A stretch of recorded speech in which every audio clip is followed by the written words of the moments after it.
ng ano, ng stepsister. Hindi sister lang. Kaya nga, ang ibig sabihin ng stepsister kasi yung kapatid mo sa ibang ano, halimbawa, si Papa nagkaanak siya sa ibang girl. Yun yung ibig sabihin ng stepsister.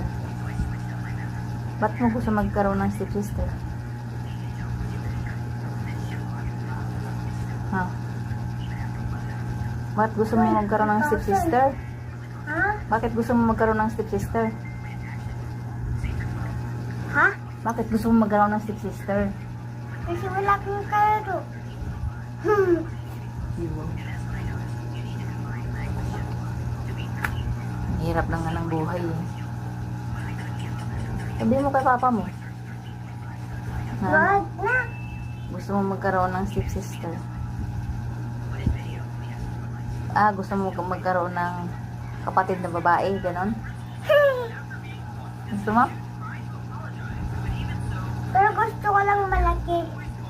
Yung kasing laki mo na. Hindi kasi laki ni Kuya JM. Pero babae, yung parang sa Terika, ganon. Aba. Di ba? Ba't naman sumagi yan sa isip mo? Tapos, ba't mo tinatanong yung step mom? That's better.